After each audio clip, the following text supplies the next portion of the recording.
And we are live. Good morning, everybody. Daniel Allison, the average dude. Welcome to FM Focus, Facility Management Focus. We're so excited about this program. My co host, generally speaking, will be Stormy Friday with the Friday Consulting Group.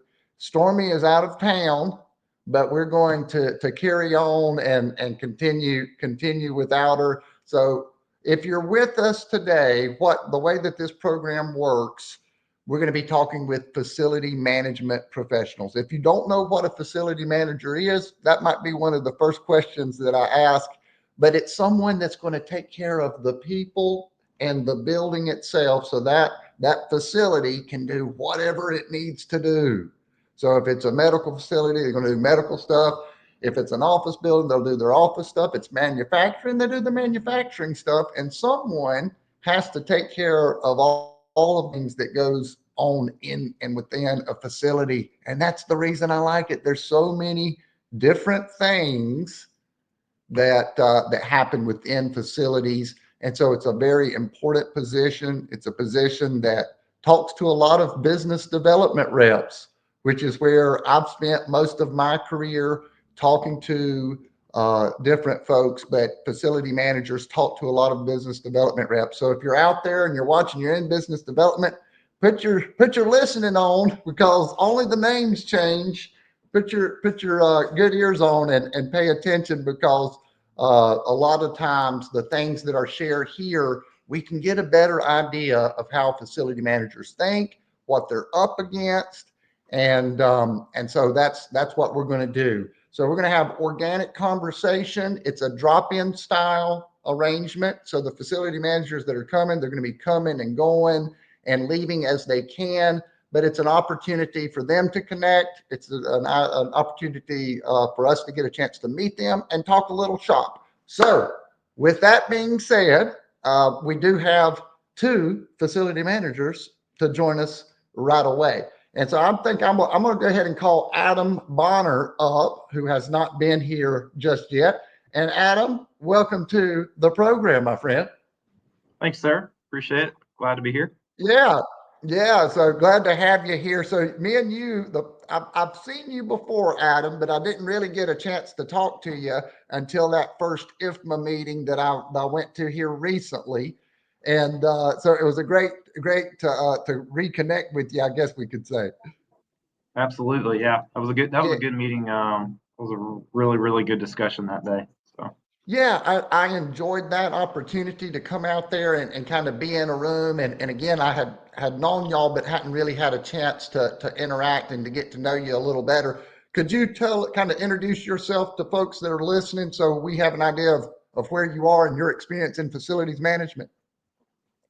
sure, I'm a senior property manager for Holder Properties. I've been in the commercial real estate field for about 16 years now.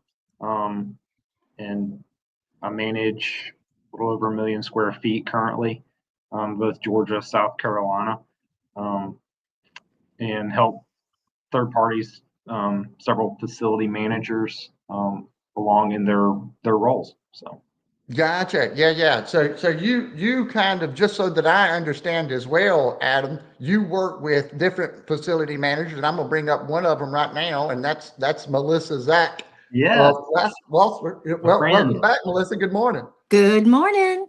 Yeah. And so y'all two, and so maybe this would be a great time to kind of explain the arrangement that you and Melissa have. Sure. Well, it's a great Adam, you want to arrangement. you want to I love start? Melissa.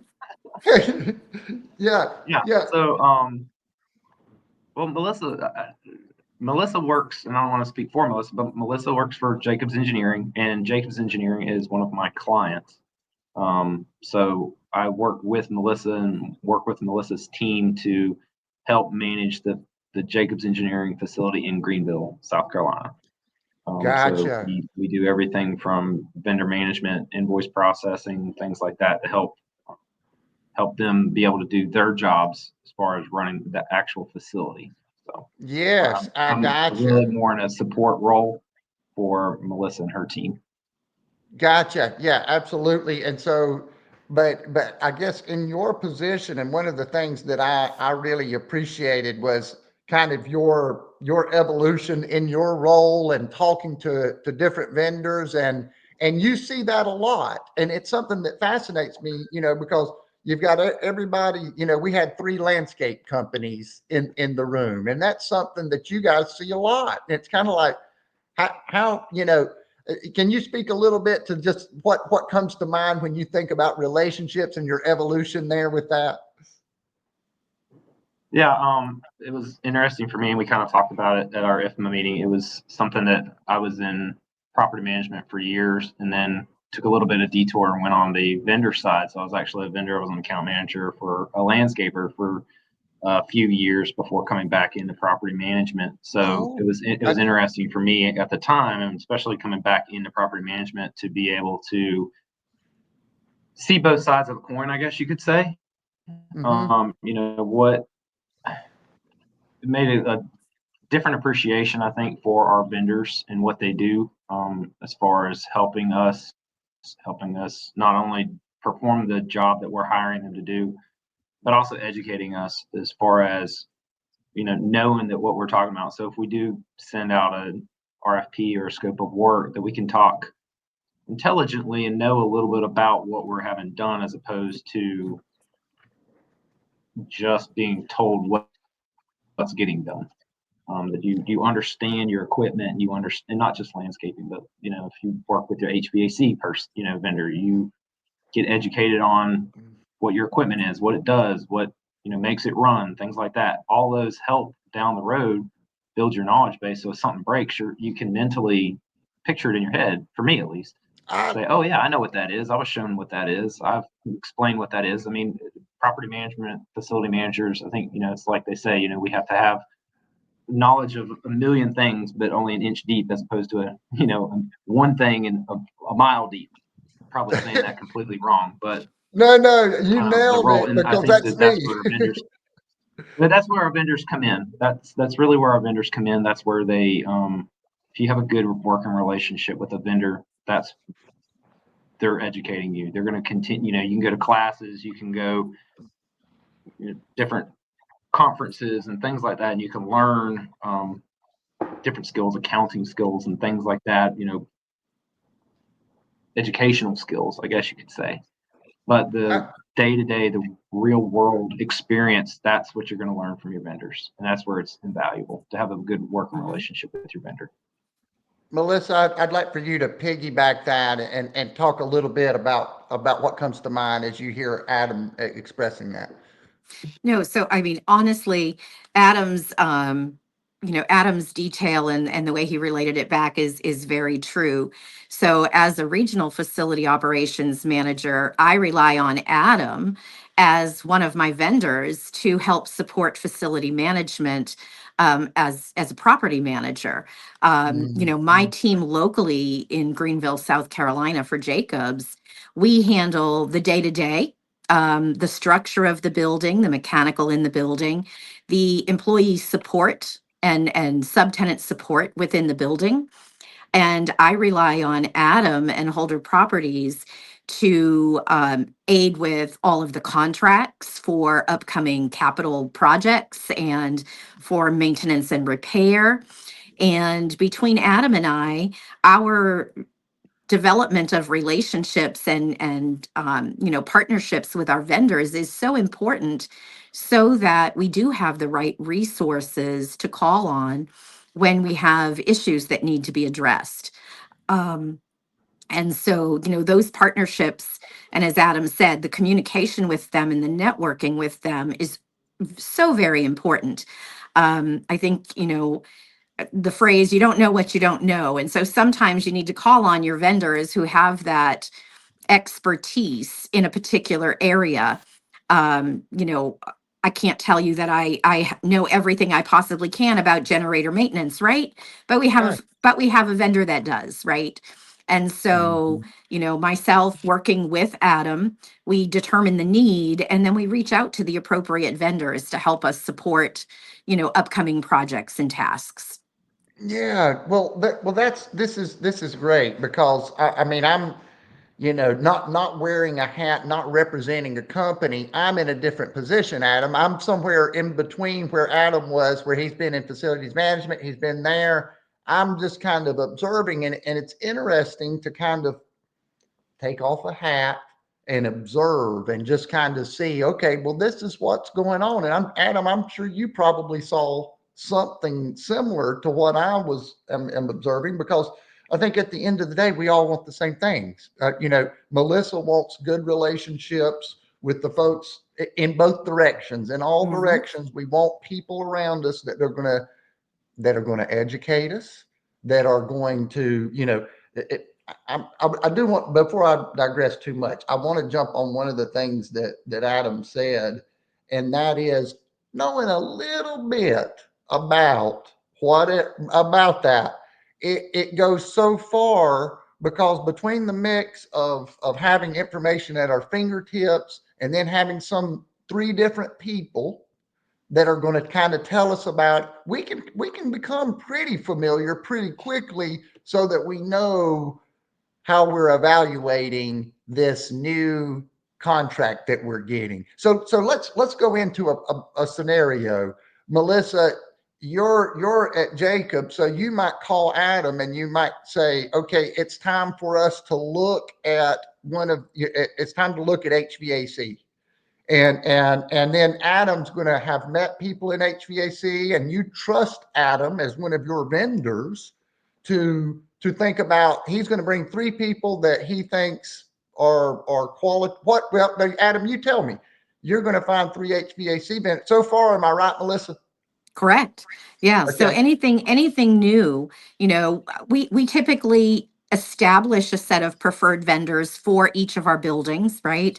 As our Mhm. first response. But if say we're going out for capital planning, or we need something that is a higher cost, maybe, for example, Adam and I, real world, we are working on a property paving project, right? So Okay. So we are asphalt doing paving. replacement, right? We're doing replacement. So I would reach out to Adam and say, Adam, we need three bidders that will, review this scope of work, come in and walk the property, and we'll need to get this during this particular timeline.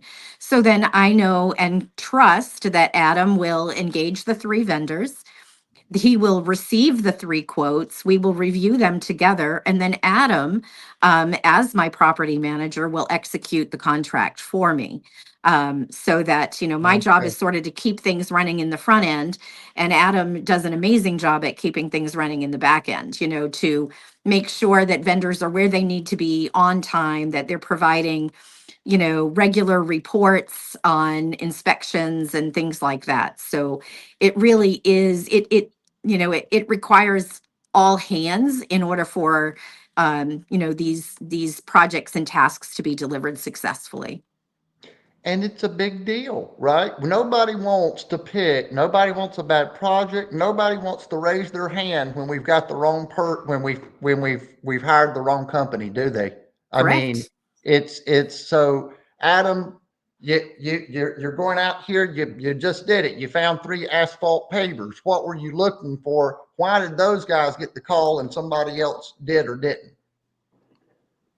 Sometimes bid? it's, I mean, obviously, my first option is going to go with somebody that I've worked with before, somebody that I already have a relationship with. Yes. There are situations, obviously, that do come up where you don't know what vendors you're going to pick. But in that situation, something like IFMA is great because there's a world of other people that have experiences with vendors with maybe a certain project that I've never done before. I mean, even after Hmm. 16 years, there's still projects that I haven't done. Maybe I'm in a new building that has a different type of chiller or a different type of cooling system, or whatever. Doesn't matter. But some organization like IFMA, and that's where Melissa and I are both involved in the upstate South Carolina IFMA chapter. Mhm. It's invaluable to have those other resources because you can pull on them and say, "Hey, look, I'm looking for a paver. What are three vendors that you used before in the upstate?" I'm based in Georgia. I go up to South Carolina periodically, obviously to see our my properties up in South Carolina, including Jacobs. And so some of those vendors I don't see or maybe don't know on a day-to-day basis. But something like IFMA has been able to give me that relationship that I've been able to build with those vendors. And to answer your question, that's where I'm looking at those relationships. So it might not even be a relationship with me. It might be a relationship that somebody else had with a vendor that they've worked with on several different projects. And that's where it's good to Oh, have these resources. I think I think that's a great, Sometimes it's just luck. You can call us at the right time, right when we're, in the middle of an email or something like that, trying to find a vendor. And so sometimes it's just luck and, hey, yeah, I am looking for a paver, or hey, I am looking for a well, whatever. I think it's great. I tell folks the first thing that if we're a vendor and we want to get on somebody's radar, that's literally the first step. You have Right. to know that we exist. You have to know that we would like to quote on it, because there's times, and y'all experience this, I'm sure, you can't find anybody to quote something sometimes, Right. right? I mean, it's like it gets it's like I've heard that. Maybe I'll let y'all speak to that, but I've heard sometimes, of course, if you've got a big HVAC project, you're going to get 100 hands. But if you've got kind of a one-off type deal, Mm-hmm. sometimes you have trouble for somebody wanting to take on a project that's smaller. Now, I don't operate that way, because in my opinion, I would rather do a little something for you and do a great job. And then maybe you like us, and maybe you call us back, right? Yeah, absolutely. So, and for those small jobs, it's why we've, sort of developed a preferred vendor, list, so that for Mhm. those small jobs, we know that we have trusted vendors that we've utilized in the past and Mhm. can, we can call them. We've had previous contracts with them, and it's a fairly easy process. It's those, larger capital projects that are $10,000 or more, but even for those, depending on who the vendor is, a $25,000 project might be small potatoes to them. And so they Yeah. may not want to spend the time to bid on it because there's something bigger in the works, right? Everyone's always going for the bigger fish. Yes. Oh, we lost her there. I don't know what happened. But Melissa, we lost your video. If you're there, uh, I'll let Adam, while she's gone there, I'd like to kind of take you back into the your time at the landscape company. And Um, I would like to hear what you learned. I think actually that would be very interesting to hear, because you're um, seeing it from both sides. You're getting quotes from yeah, really. landscapers now. It was interesting. We kind of talked about it before. You and I talked the value of communication with your clients. And I think it was valuable for me because being a property manager before that, I knew how I wanted to be communicated with. So when I went on the vendor side to be an account manager, I knew what I needed to do. I knew what I expected as a previous property manager. So I was able to communicate with my clients, I think, effectively, and it made me pretty successful at my role when I was with the landscape company. Now, then going back to property management, it kind of gave me another aspect or expectation of my vendors, because for me, what I always say, and I tell my vendors this now, I'm like, look, communication is a prime focus of mine. Like, I can put up with a lot of stuff. I know issues come up. That gave me, like, I knew what it was like to have a truck get a flat tire, or a mower to get a flat tire, or throw a belt or something like that and not be able to finish a property. Maybe there's things that come up. There's inevitable. It doesn't matter if it's landscape. It doesn't matter if it's HVAC. It doesn't matter if it's paving. It doesn't matter if it's interior plant maintenance. Something's going to happen at some point. But if you're able to communicate it with people, I think that it gives you a little bit of leeway, but it also builds your trust for knowing that, hey, look, they're at least communicating with me. They're keeping me updated. So it was bad when I went back to property management because I would tell my vendors, hey, look, if I can send an email wearing a backpack blower and being on the back of a mower or something like that, or pulled over in a gas station, to send an email just saying, hey, I got your email, I'll get back to you in an hour, or something like that. There's really not these days, there's not an excuse not to communicate with people. No, So that, no. that goes the longest way. And Swanee, if we will, we got a question here. I'm gonna bring it up in a second. But if we if we will just communicate, it avoids so much pain, doesn't it? I mean, if we know that that person is sitting there, and I had it a lot in the HVAC world, right? I mean, when people's HVAC is down, especially if it's process related, I mean, well, and people related too, but if it's the boss man's office, you better have somebody on the way, right? Right. But And just but if updating it's not, people. my theory on this, Adam, was tell them the truth. I would rather say it's going to be 2 hours and hear that, what? You're kidding me.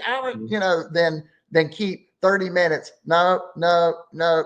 Go ahead and give me the truth. And then I'll just deal with that I call that jumping on the grenade. What do you think? No, absolutely. And I think when I was with the landscape company, that was what made me successful as well as being able to tell people no is not an easy skill to have. But like, for instance, if I went to a property and property manager said, hey, I want to plant all these sun loving plants that tropical plants in a cold environment in the shade. I'm like, I'll do it. I'll do anything you want, but it's going to die within a year. And then you're going to pay me to put something else in, Yeah, yeah. So it's like you have to be able to tell people no, but then give them options. So, but what that also did is when I would tell them, hey, look, we really need to do this, like XYZ, name your project, whatever, that trust was already there to be able to say, hey, I know that he's going to tell me no on stuff that I don't need. And he's going to tell me yes and make recommendations for things that he knows that I need as on my property to help enhance it. It's But such the a same big goes for deal. facility managers. The same thing goes for, property managers, facility managers. Again, when we're working with our clients, like Melissa, for instance, if I go to Melissa and say, hey, Melissa, this is something we really need for this building, she's going to listen to me, because there's other times when I say, hey, look, we don't really need that, or I don't think maybe that's a good idea, or hey, let's look at a different way. And again, over the years, working with people like Melissa, we've been able to build that trust. Yes. I've got you made me think of like several things there, but I've got one person that I work with. Yeah, my mind just does that. When I hear a story, it's got three things that it jumps to, so I have to write it down. But I've got a fella that he's buying big commercial buildings. So he's a developer, but he's buying the building, he's making the decision. It's so important for him to find people that he trusts. Because I mean, he's buying a big building, but just like you or me might hire somebody for our house or something, a vendor to do something around the house, he's having that kind of personal touch because it's his money, it's his building, it's his investment. But I asked him, and he's got guys. He's got his HVAC guy, he's got his this guy, he's got his that guy, and he went through all the vendors. And I said, well, tell me about how you decided that those. How do you know that's your guy? And yeah, I mean, it was always, I mean, he told me all these stories and I wish I could remember them all. But there was one particular one, I think it was an electrician. He said he told him, hey, he said, about how much back of the napkin, I'm not going to hold you to this. Do you think this is going to be? He said, can we do it for under 5,000? He said, yeah, it might. He said, I don't know. It's going to be close, that kind of deal. And so he left him. And when he got back, he said, all right, how much is it? He said, hey, man, it was only $2,300. And he said, he knew then when the guy he was okay with 5,000 and he left him to be. And he said, if he came in under 5,000, then he would be thrilled to death because he thought it might be a little bit over. When he felt that, he felt like this guy was being honest with him. It just spoke to how much trust goes. Right. That one thing And hopefully, you know, we never know, but I guess it just impressed me that someone can be a good human being, do the right thing. He didn't try to get every penny on that deal, and he told him the truth, just like you told him the truth about the plants, right? Right. And it goes the other way too. Something that I know I think I've spoke a lot of the positive things and things I look for, but on the reverse side of that, there's a one thing that I don't like is when vendors try to undercut a job um, to get their foot in the door. So something that on the reverse side that really should cost me Yeah. $5,000, and somebody comes Yes. in say $3,000 or $2,000, and maybe the other two bidders are 4,000, 4,500, something like that. And there's one that's, you can't always go with the lowest bidder. No, you can't. And No. sometimes again, you check with, you obviously compare scopes. If there's an RFP, making sure that they're completing every bit of the RFP to, that their pricing includes all the details of the RFP. But I don't like that. I don't like when a vendor tries to undercut a price to get their foot in the door. I get it. I understand it from a vendor side.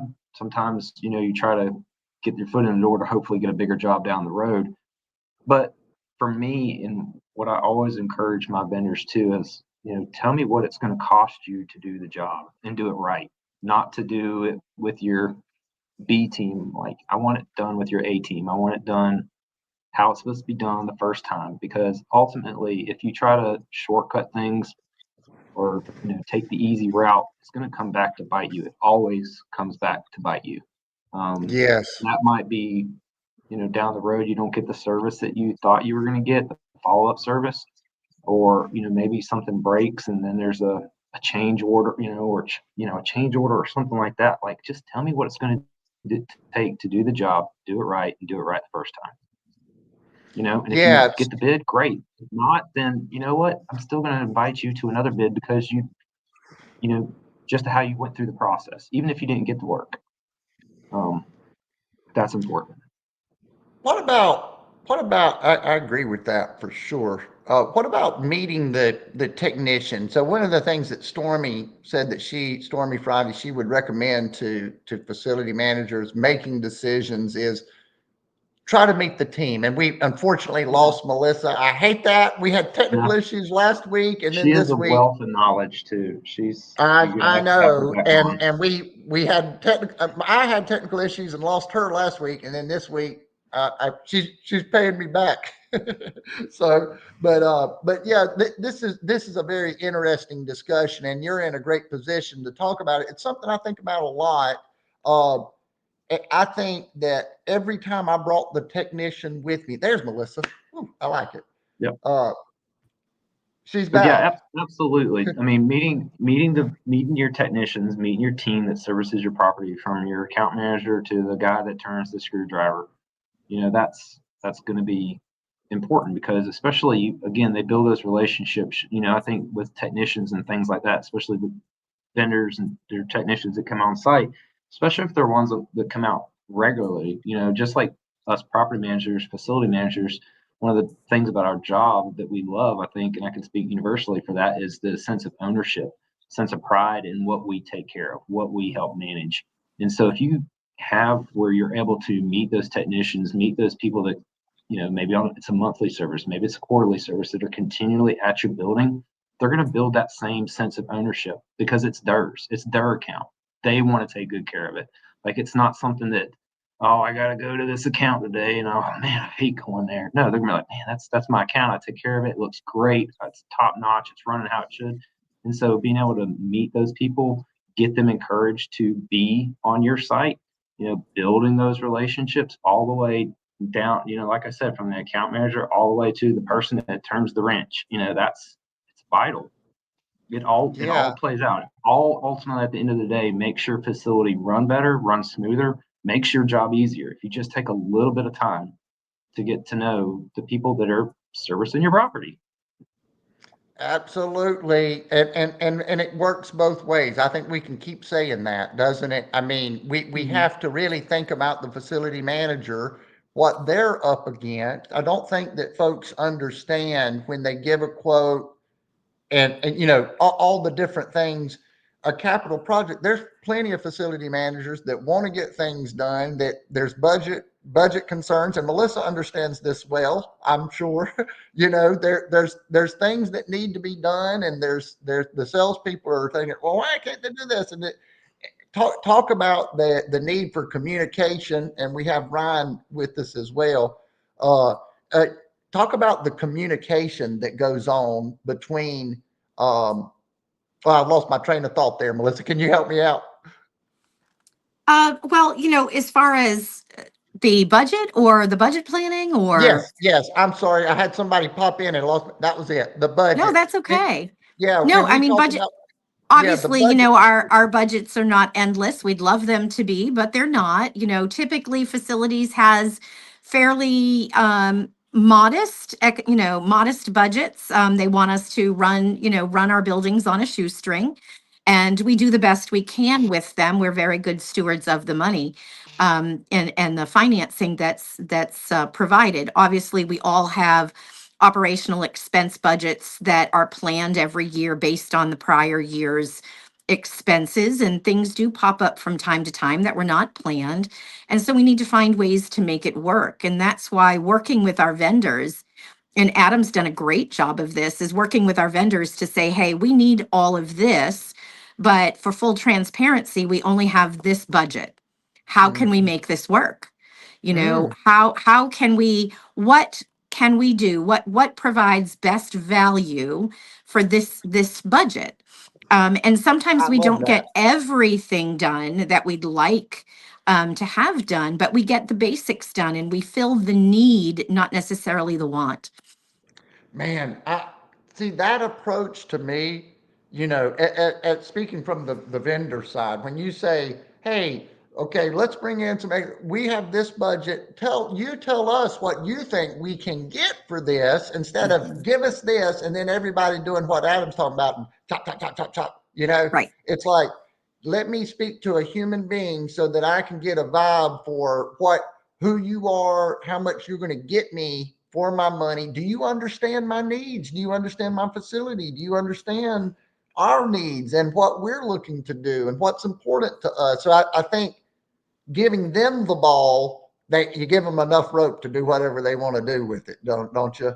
I mean, Absolutely. Well, and that's where the trust comes in. That's where your preferred vendor list comes in. Is if I'm going to say, hey, I have $200,000 for this asphalt project, and this is my ultimate goal, but what can you do with $200,000?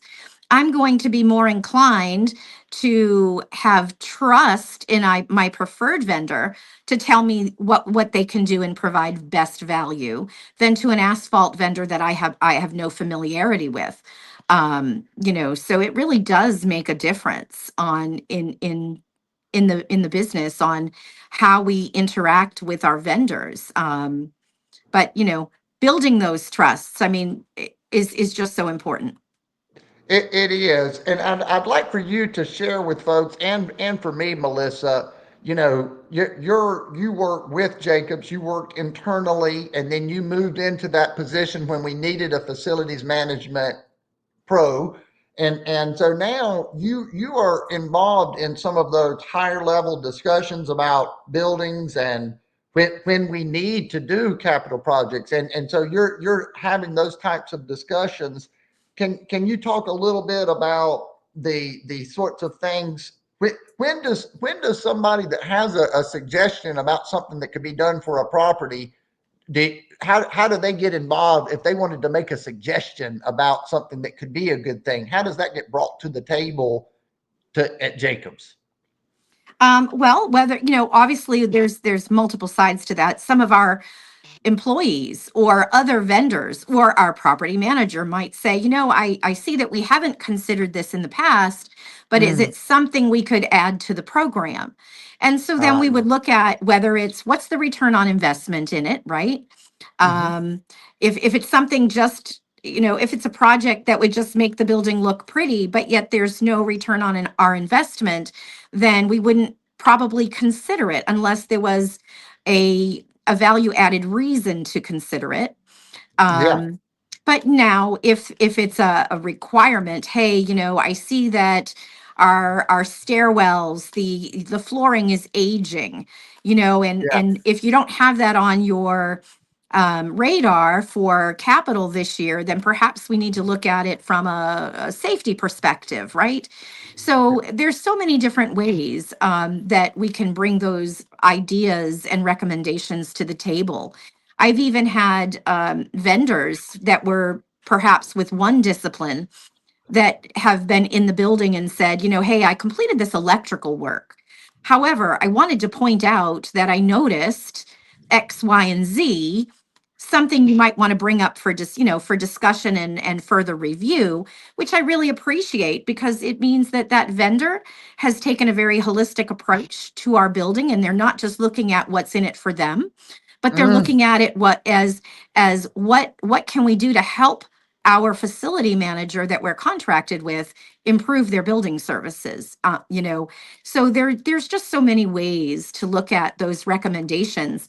But as a good property manager and as a good facility manager, we take all of those comments and recommendations into consideration as we're building our next quarter's planned budget, of yeah. what is possible.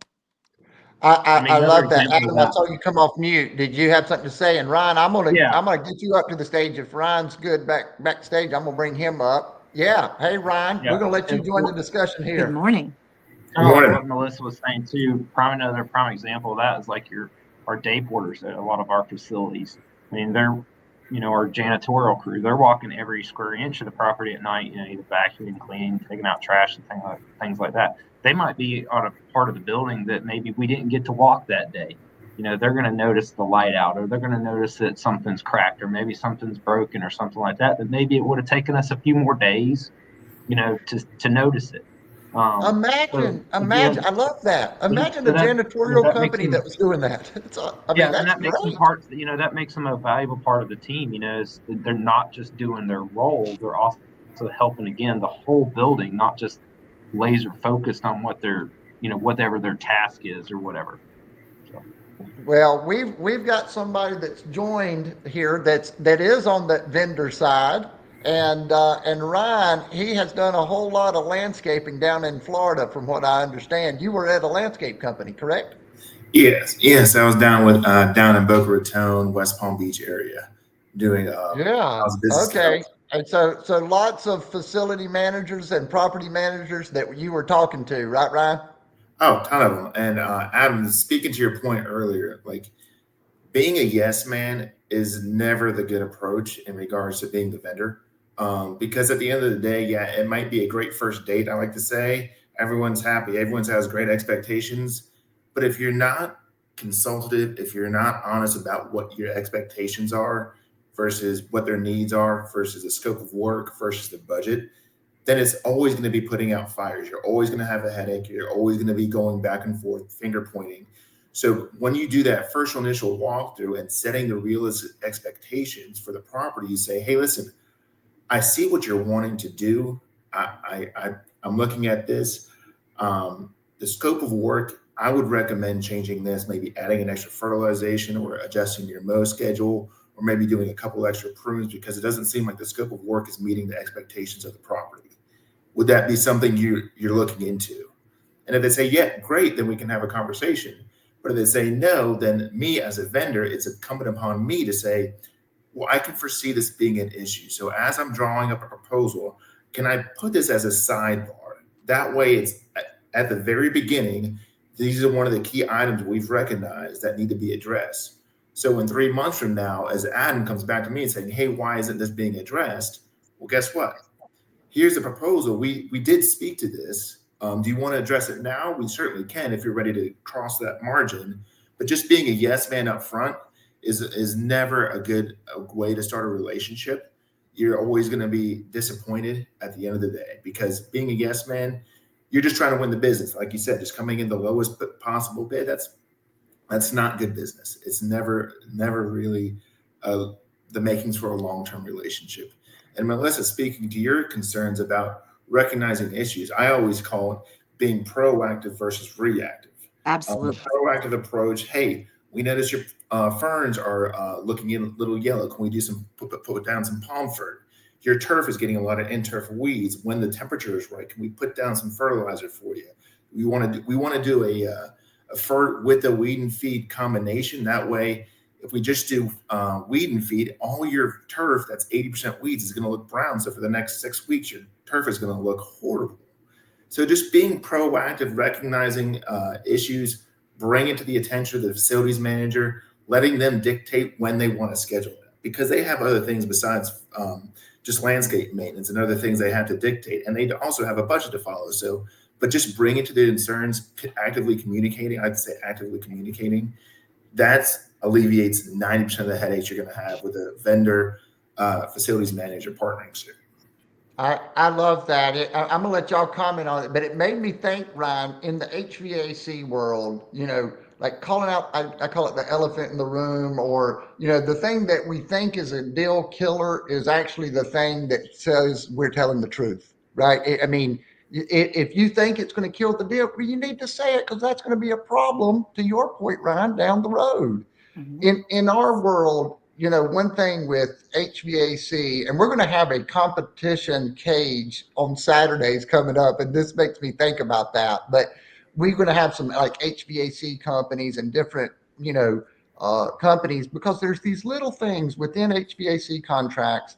The evaporator coils, right? The evaporator coils, oftentimes on the maintenance, they're either in or they're out, and sometimes that makes a big difference. And Adam may be able to speak to this. I know he knows about a lot of different things, but I always made a point to tell folks if it's in or not, and to check that, or I don't have it in, or if I do, because again, it's the things that we feel like might kill the deal that sometimes help us. Melissa, what do you think about that? So, the other thing I was thinking of while Ryan was speaking was, those recommendations that might not be in my budget right now, as we progress through the quarters of the year, we might find some savings in a different portion of the budget.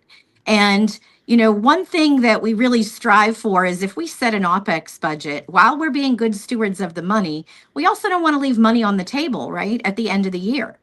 And so as we get to third and fourth quarter, Adam and I are reviewing the budget to say, hey, we're looking like we have a positive variance of $50,000 going into Q4. So maybe we can now pick up some of these recommended small projects and tasks that were, discussed earlier in the year, because we are finding some cost savings elsewhere. So we can, handle those things that maybe we hadn't planned. But now that we're finding, some opportunity, it's a good time to come and bring those vendors back to the table to discuss next steps on how we can implement some of their recommendations. I like it. Yeah, or Adam? even, kind of tie off what Melissa says, even if you can't do them this year, a lot of the proposals that I look at, I know that I'm going to do it the next year. It's like, oh, well, it's not, especially stuff that's not like an immediate that needs to be done, kind of those wishful thinking things, but it might be something else that, hey, next year when I'm putting the budget together for the following year, that I say, oh yeah, I want to do that, and I'll throw that in. So, usually what I do is I have a proposals folder, and I'll just, if I get something, I'm like, I don't know if I'll do that this year or next year, I'll throw it in that folder. And like Melissa was saying, it might be third, fourth quarter. It might be, okay, that's the first thing that's going to go in my budget, because as soon as I start on my budget for the next year, I open that proposal folder and just go, okay, that, and that. I'm going to try to maybe put some of that in there, see if it's still applicable or not. I always say Sometimes a it is, want sometimes versus it's not. But hey, Daniel, I'm going to have to hop off, but I thank you for having me on. It was good talking. Absolutely. Great to talk to you again. We'll talk to you. See you, Adam. Ryan, go ahead there. I was speaking to like a wants versus needs. Like me as a vendor, I have to be conscientious of the maintenance facilities budgetary confines as well. So if I can propose you everything. I always say everybody wants to drive a Porsche, but if you only have a Ford Escort budget, you're not going to get to that Porsche level. So that being said, doesn't mean you can't get there. Let's formulate a game plan. Let's have a 3 to 5 year increase of your scope. Let's continually adjust your scope. Address your pain points first. That's the biggest issue, whether it's in turf weeds, whether it's your turf, whether it's plants, whether it's fertilizer, irrigation, whatever the issues. Pain points are primary. But then you go your wants versus your needs, and then you go, okay, let's look, organize this, prioritize this, and after the next year, like Adam was saying, okay, this makes sense to put in next year. This makes sense 2 years down the road. This makes sense 3 years down the road. But if you and if I'm able to have that consultative relationship with that facilities manager, it makes our life a lot easier because I'm not pushing something that he's not ready for, but we do have a game plan to achieve those goals further on within our relationship. And that way we have a clear understanding. I'm not pushing something that he's not ready for. He's not asking for something that we haven't discussed in the scope. I mean, one of the other things, Melissa, you spoke to is, adding those things. Well, if we only have 38 cuts, and for some reason in the summertime, especially in the Southeast, you get existential growth. So to help facilities managers plan better, what we do is say, hey, you only have 38 cuts. We recommend 42. I understand your budget only calls for 38. So what we're going to do, so you can plan accordingly, we're going to give you in the contract per occurrence pricing for one cut. So if we do have a heavy rain and it does grow like wildfire, you know exactly what that cut is going to cost you, so you can plan accordingly. So you just have a little pot set aside, so you're not going outside of your budgetary confines. Mm-hmm. That way, it's not like, hey, you need another cut, I need more money. It doesn't look like it's I'm not just salesy, I'm consultative. We talked about this, we planned for it, and that way, if that need does arise, you already know the number ahead of time. Absolutely. Sort of like being in the Northeast and you're trying to plan for snow. That's just, that's a number in the air, and you just have to budget for something and hope that, your budget is going to cover the need for that particular season. Florida, rainy weather in Florida, it's the same thing. You need to have a number to plan, but you're not quite sure, there's no defined details to know whether your budget is accurate. Now, Melissa, I know you're over several facilities. Tell me a little bit about what facilities you're over. Now I kind of understand. Adam does a lot of the kind of the vendor relationships in the Greenville area for the built facilities here. So just kind of educate me a little bit on your facilities and kind of what you're overseeing. Sure. So from a regional perspective, as you noted earlier, I originally started out with just Greenville and focused on just Greenville, but then my responsibilities grew to be more regional. And so I have multiple offices within the Southeast location, the Carolinas, Georgia, Alabama, Mississippi, are offices that have been in my recent geography. I've also just recently picked up all of our Canadian offices, adding another 13 offices to my profile. So to my geography, and that's a completely different set of requirements. So, it's again, relying on vendors because we're all learning as we go. Very different facility requirements in Canada versus the Southeast of the United States. Absolutely. And and let me ask you this. I mean, so every organization kind of approaches the facility management needs in a different way, and the setup, best I can tell, and you can tell me, but so they've put you as the facility manager over multiple facilities, and then you have external help in folks like Adam. That is correct. That is Okay. correct. Especially with a corporate, with a corporation like Jacobs, a number of our office buildings are located within multi-tenant buildings. And in most of those buildings, the landlord oversees all of the vendors and the majority of the needs for the building and the facility.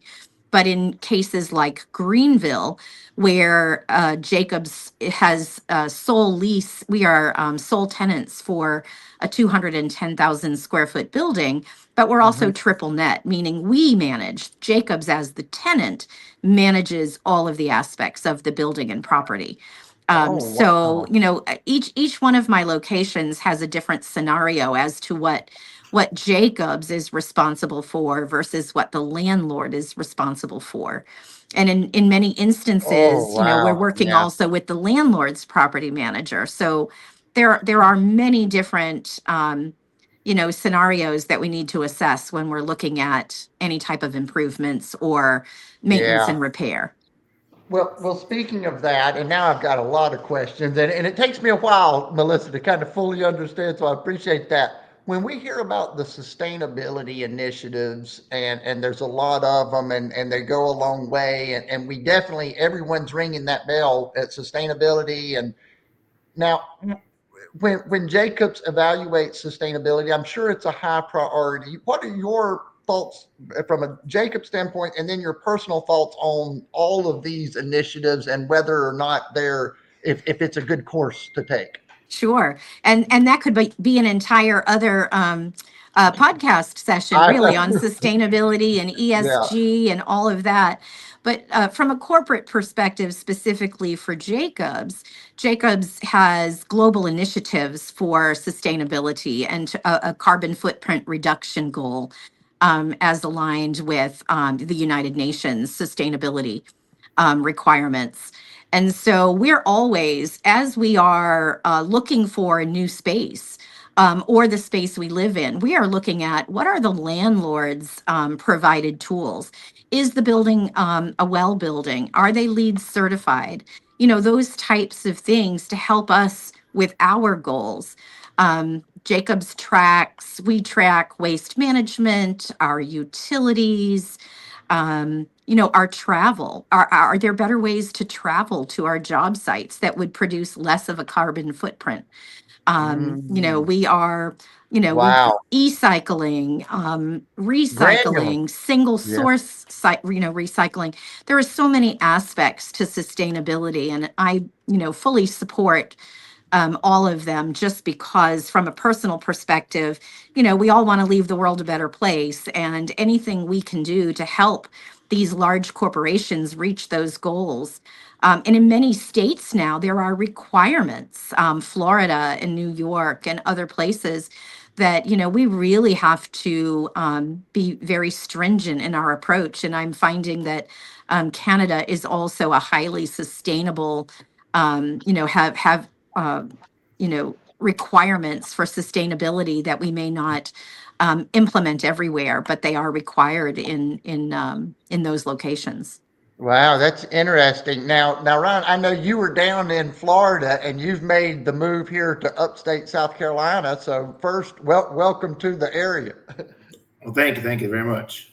Yeah, absolutely. Now let me ask you this: from a land, and we lost Melissa again. I think your video went out, but now it's trying to come back, Melissa. Um, but I did want to ask you, Ryan, from a sustainability standpoint, with a landscape company, maybe with your work down in Florida, was there any initiatives with the landscaping that kind of ring some sustainability bells?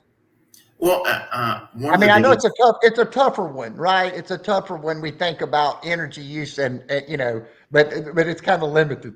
Well, it falls in line with sustainability, with like new construction going into the growth of certain plant material, trees, things of that nature, and the permit requirements and the laws ingrained within those trees. Like, say you have an oak tree that's growing up and it's causing the concrete and the sidewalks to crack, then you have to remove the oak tree and the roots. Well, guess what? You have to, because it's a native tree.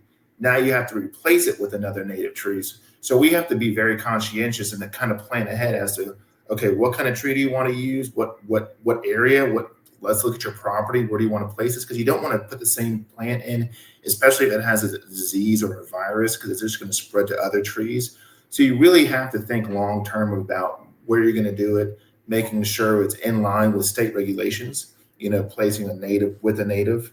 Melissa, I'm sure you're very, very familiar with that, but Yeah. also the safety protocols. You're working with OSHA sometimes. You have to Hmm. consider OSHA regulations. My dad actually, he was a chemical engineer and he helped facilities design their foundations. So it was OSHA compliant. It has to do with chemicals, leaks into the water system, Right. foundations. It was a lot of regulations. And Melissa, I'm surprised you still have hair because I'm sure there's times you're pulling your hair out trying to get these facilities just to be OSHA compliant. Um, but in regards to just sustainability, what we like to do is we like to formulate a cumulative plan. So we put together plans like a 3 to 5 year budgetary cycle for those trees that grow. Right now, they're full sun underneath those trees. In 5 years, they're going to be full shade. So what's that plant material going to look like? Is it going to be grass? Is it going to be mulch? If they're near a sidewalk, are we going to have to grind those sidewalks down, replace them, remove those trees to based off the new construction where the developer put those? Are we going to have to adjust your irrigation systems and move those? What about hardscape lighting? Is that going to come into play as these trees mature? Not to mention tree trimming. You know, these oak trees right now, your budget's $5,000 for tree trimming your oaks. In 3 to 5 years, that's $15,000 to $20,000 to trim your oaks because they've just grown so much over the course of time. So having that growth pattern, budgetary planning, and being a consultative partner as a vendor, rather than just yes, we can cut your grass, trim your trees, and blow off. Great, have a nice day. That's not what we want to do. We want to say, here's where you currently are. Here's where you see where yourself going. Let's formulate a game plan. You know, let's formulate budgeting. Let's formulate plant material. Let's formulate any issues that you could have. So that way, there's no surprises. And the less surprises you have, and the more communicative you could be throughout that growth and that maturation of a facility and the plant material within, the less headaches we're constantly dealing with. And there's no fires to put out. Because at the end of the day, well, you know this, it's a transactional thing. Yes, we have partnerships. Yes, we do have, good connections, but you're paying us to do a job. You're paying us to be professionals. Our job is to make sure we're good tenants of your facilities and addressing to the needs on a daily basis. And if, like Adam's saying, communication, everyone has a cell phone. There's no reason why if something changes, I can't shoot you a text or write you an email. And if I can't get back to you, I can just say, hey, I saw it. I'll get back to you in a little bit. Being an active communicator is key in today's society because there's literally no excuse. Adam hit the nail on the head when he said that. There's no excuse for lack of communication. And people will understand if I broke something, if one of our mowers like threw a rock into a vehicle window, hey, we did this. Here's a picture. Here's documentation. Send us the bill. We'll fix it, or whatever the process is. But being proactive and not just trying to hide away from it or shy away from it, own your mistakes and fix them and be proactive instead of reactive. And that way, Adam and Melissa are like, oh, okay, yeah, these things happen. Not a problem. Thanks for letting us know. We'll get it fixed and we'll send you the bill. And then just keep it moving. Amen to that. Yeah. Melissa, what do you think? Do you like the vendors that are proactive with the communication? I know Adam spoke to that earlier. Is that something that you would prefer? I'm sure. Absolutely. I think, you and I have had conversations in the past about being transparent and authentic and, just being there. And I feel like we've kind of created an open door policy with our vendors that, if there's something that we need to discuss, let's discuss it. If you discover something during an inspection, bring it to our attention. I would absolutely prefer open and, there's no such thing as over communicating, in my opinion. I'd rather have the information than be blindsided by something later. So, yeah, I'm all about it. So one more question. This has been a lot of fun. So when it comes to wants or needs, I'm curious how Jacobs looks at landscaping since we've been talking about it. Is that a want or a need at your properties, at Jacobs So properties? in Greenville, it's a need because we do, triple net. We want the building to present well for, for driving clients to have Jacobs as a desirable, partnership for our subtenants, right? For marketability of the remaining space in our office. But then we have the basics, right? Whether there are some wants versus needs. Wants would be a nicer flower bed or something more attractive, but our budget doesn't allow it. So we do something minimum that versus, going all out. But it's still, all of it is very important that that first sight, what you see first when you enter the property is what sticks with people. And if you show that you're a well manicured property, then that speaks to what Jacobs is about and that they pay attention to detail. So it's so Absolutely. important. Well, I'll Yeah, give you an it's one of example. the things, even if you don't notice, you notice good light. It's like if you don't notice it, you notice it. Go ahead, Rod. Well, I'll give you an example. You're driving down 95 or any main highway, and you see a row of like commercial buildings. One building has this massive greenscape, right? Just massive amounts of turf, and it's well manicured. You see the dark versus the light, and the stripes and the lines. Almost looks like a baseball field. You're like, wow, that's nice. Great curb appeal. Then like a half mile down the road, you see something that's just overgrown. Cypress, sycamores, everything just grown out. The fence line is the chain link fence is just weeds and vines going all through it, and like looks like something out of like a post-apocalyptic TV show or something like that. You're like, what are they doing? Like you have this amazing manicure over here, less than a mile down the road. Like if I was that company, I'd go to this company and say, what are you doing? Because it's Absolutely. First impressions, right? It's first impressions. Once you get them in the door, you've got to do the rest. But first impressions make all the difference. And you're right. When somebody does get someone, and landscaping kind of it reminds me, my brother-in-law, he keeps an immaculate yard. He has the yard like you're talking about, and his neighbor, ironically, has the other yard you're talking about. It's terrible. And right, so just like the polarity there, it's like it makes it very, very obvious. You would think the shame that the guy with all the, you know what I mean, because it's really bad. But hey, this has been a fun discussion. It's been Ryan, great. thank you for coming in at the last moment. Melissa, Adam, somewhere out there in LinkedIn world, I'm sure working and talking to vendors. Have a great week, and we will see you right back here, same bat time, same bat channel. So have a great week, Thanks everybody. so much. Great conversation. Thanks, Melissa. Yes, thanks, Melissa. Take care. Bye.